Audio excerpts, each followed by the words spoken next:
Hello guys, welcome to my mini blogs. Radhe Radhe all of you.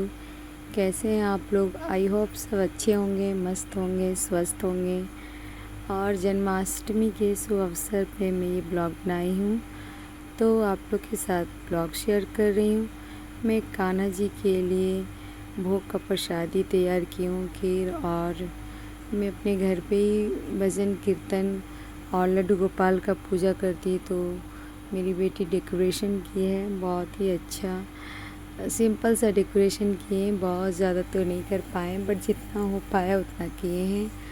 और अब लड्डू गोपाल का जन्म होने वाला है, क्योंकि 12 बजने वाले हैं, रात्रि के 12 बजते हैं, तो लड्डू गोपाल जी का जन्म होता है। तो देखिए, इस तरह से फूलों के बीच से लड्डू गोपाल जी का जन्म हुआ। और फिर अब हम लड्डू गोपाल जी को स्नान कराएंगे पंचामृत से।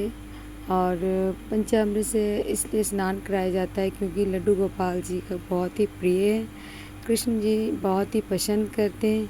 तो पहले गंगा जल, उसके बाद उस हनी, और फिर हम शहद डालने के बाद दही, दूध, और फिर हम जल से स्नान कराएंगे। इससे कृष्ण जी बहुत ही खुश होते हैं। और हम अपने घर पे ही कृष्ण जी का पूजा कर रहे हैं, तो दी लोग हम लोग सब साथ में एक जगह बैठ कर रहे हैं, क्योंकि मंदिर जाना पॉसिबल नहीं है। और घर में जब लड्डू गोपाल है तो घर पे ही पूजा करना अच्छा लगता है। तो दी लोग भी साथ में आई हुई है, दी लोग सभी मिल कर के स्नान करवा रहे हैं।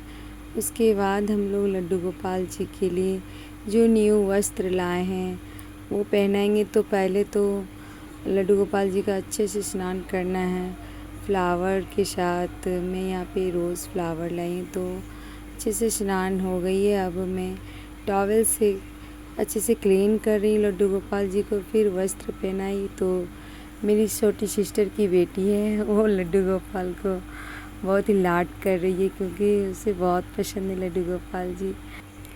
वो अपने हाथों में लेना चाह रही थी, इसलिए दे दिए। और वो अच्छे से लाड लगा रही थी लड्डू गोपाल जी से। अब लड्डू गोपाल जी का वस्त्र वगैरह हो गया है, पहना लिए, तो अब मैं चंदन का टीका लगा रही हूँ लड्डू गोपाल जी का। जो अच्छे से श्रृंगार होता है वो करने चाहिए। और मैं जितने भी श्रृंगार के सामान है मैं सारा न्यू लाई हूँ। अब मेरी बेटी भी चंदन लगा रही है, दी लोग चंदन लगा रही है। तो लड्डू गोपाल जी के न्यू वस्त्र पहनाने के बाद लड्डू गोपाल जी के पास मुरली रखना ज़रूरी होता है, क्योंकि लड्डू गोपाल जी को मुरली बहुत ही प्यारे लगते हैं। और मैं उनके श्रृंगार के जितने सारे सामान हैं वो मैं उनको पहना चुकी हूँ। अब मैं फ्लावर लगा रही हूँ, लड्डू गोपाल जी को फ्लावर बहुत पसंद है, फ्लावर से डेकोरेट कर रही हूँ।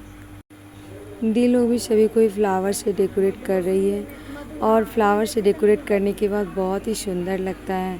मंदिर में तो जैसे 4 चाँद लग जाते हैं वैसे वो हो जाता है फ्लावर लगाने के बाद। अब मैं कान्हा जी को अच्छे से भोग लगाऊंगी, तो हमसे जितना हो पाया मैं उतना ही भोग का सामग्री एक जगह रखी हूँ। तो अभी हम लोग सब एक एक करके कान्हा जी को भोग लगाएंगे।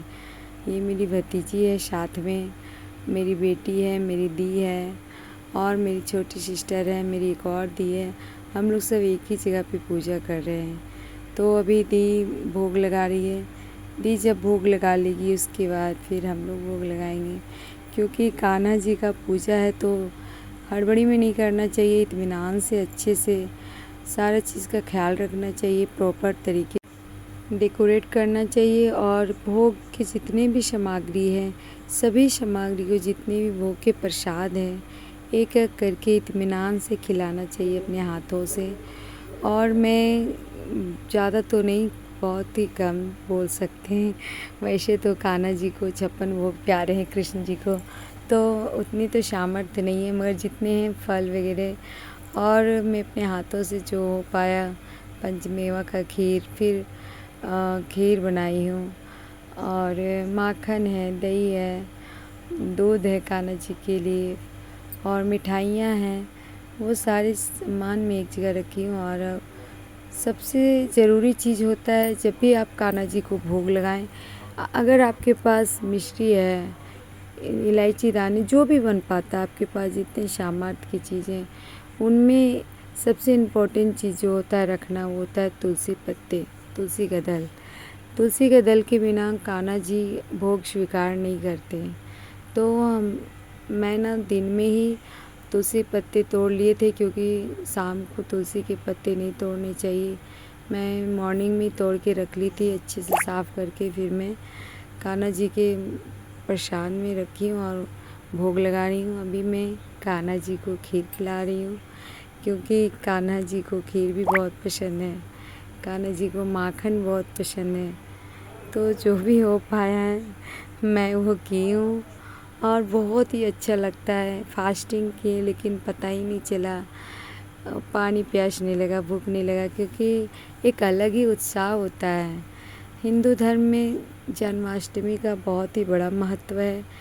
बोला जाता है कि जो लोग जन्माष्टमी कर लेते हैं ना, 100 जन्मों का पाप मिट जाता है, और उस घर में सुख समृद्धि यश वैभव बना रहता है। तो हर जितने भी हिंदू लोग हैं, हर घर में जन्माष्टमी होना ही चाहिए।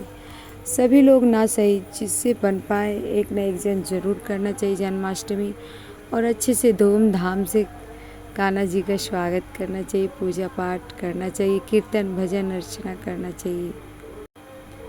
तो हम लोगों ने भी सारी बहनें मिल कर के भक्ति गानों पे भजन कीर्तन होता है, झूमना होता है, वो सारा किए। उसके बाद 12 बजते ही फिर हम लोग पूजा में लग गए, क्योंकि 12 बज चुका था, तो जल्दी जल्दी पूजा भी करना था। और अब मेरी दी भोग लगा रही है कान्हा जी को, एक एक जितने भी प्रसादी सारे थोड़ा थोड़ा करके भोग लगा रही है, और फल का भोग लगा रही है। और बहुत ही अच्छा लगता है, घर में रौनक आ जाती है, बच्चे भी खुश हो जाते हैं, और सच में मन लग जाता है। तो सबसे ज़रूरी बात है कि कान्हा जी को भोग लगाने से पहले कान्हा जी से प्रार्थना करना चाहिए कि हे नाथ, हे कान्हा जी, हे कृष्ण जी, जो कुछ है सब कुछ आपका दिया हुआ है, तो हम कान्हा जी को क्या भोग लगा सकते। कान्हा जी भाव के भूखे होते, प्रेम के भूखे होते, तो आप भाव से ही अगर कान्हा जी को भोग लगाते तो वो भी स्वीकार कर लेते हैं। ज़रूरी नहीं है मेरे पास बहुत सारी चीज़ें होना चाहिए खाने के पीने को, वो ज़रूरी नहीं है। आपके पास जो बन पाता है आप उससे ही भोग लगा सकते हैं। तो जितना हो पाता है उतना ही करना चाहिए। और अगर किसी के पास बहुत है तो बहुत लोग 56 भोग का भी भोग लगाते हैं। जिसके पास जितना हो पाता है वो उतना ही करना चाहिए। तो मैं जब भी भोग लगाती हूँ तो प्रार्थना करती हूँ कान्हा जी से। मेरी छोटी बहन कान्हा जी का भोग लगा रही है, आप लोग देख सकते हैं, और आप लोग के साथ शेयर कर रही हूँ ब्लॉग। तो कैसा लगा मेरा ब्लॉग ज़रूर कमेंट कीजिएगा, और कमेंट में राधे राधे लिखिएगा, और आप लोग कहाँ से वॉच कर रहे हो वो ज़रूर लिखिएगा। और आप लोग का सपोर्ट मिलता है तो एक अलग ही हिम्मत मिल जाता है। अब कान्हा जी की आरती कर रहे हैं, क्योंकि भोग लगाने के बाद कान्हा जी को आरती करना बहुत ज़रूरी है। आरती करने के बाद मैं झूला झुलाती हूँ, क्योंकि आरती हो जाने के बाद तो पूजा संपन्न होता है, इसलिए। तो अभी हम लोग सभी लोग मिल कर के कृष्ण जी के आरती कर रहे हैं, और सभी मिल कर के फिर झूला भी झुलाएंगे। तो आप लोग देख सकते हैं। और आप लोग कैसे सेलिब्रेट किए ज़रूर बताइएगा। जन्माष्टमी आप लोग का कैसा रहा ज़रूर बताइएगा, और लाइक शेयर एंड सब्सक्राइब करना नहीं भूलिएगा। बेल आइकन को प्रेस कर लीजिएगा, जब भी लाइव आऊँगी तो आपको नोटिफिकेशन मिल जाएगा। अच्छा लगता है, आप लोग प्यारा प्यारा कमेंट करते हैं तो बहुत ही सपोर्ट मिलता है, पॉजिटिव भी मिलता है, और एक हिम्मत आती है कि चलो। मैं हमेशा कोशिश करती कि आप लोग का ज़्यादा टाइम वेस्ट ना करूं। एक मिनी ब्लॉग ही बनाती हूँ, 15 मिनट 12 मिनट ओनली, इससे ज़्यादा मैं टाइम आप लोग का वेस्ट नहीं करती हूँ गाइज़। तो please please please full watch ज़रूर कीजिएगा, और कैसा लगा ब्लॉग ये ज़रूर कमेंट कीजिएगा। Radhe Radhe all of you. और आप लोग कमेंट में भी राधे राधे बोलिएगा। अब दी मेरी आरती कर रही है।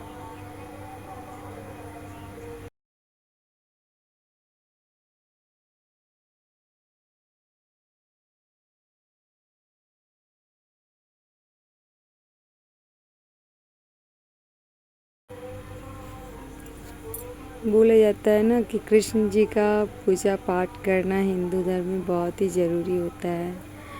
और सभी माएँ अपने लल्ला को कृष्ण जी जैसा लाड दुलार करते हैं और अपने पुत्र को कृष्ण जी समझते हैं। तो जिनके घर में लड्डू गोपाल हैं, कोई सखा, कोई भाई, कोई पुत्र समझ के रखें। तो मैं मतलब अपने लल्ला को बहुत ज़्यादा लाड दुलार करती हूँ। और मैं ज़्यादा तो नहीं, 2 टाइम भोग लगाती हूँ। स्नान करने के बाद मेरे बच्चे भी साथ में मिल कर के पूजा करते, आरती करते हैं।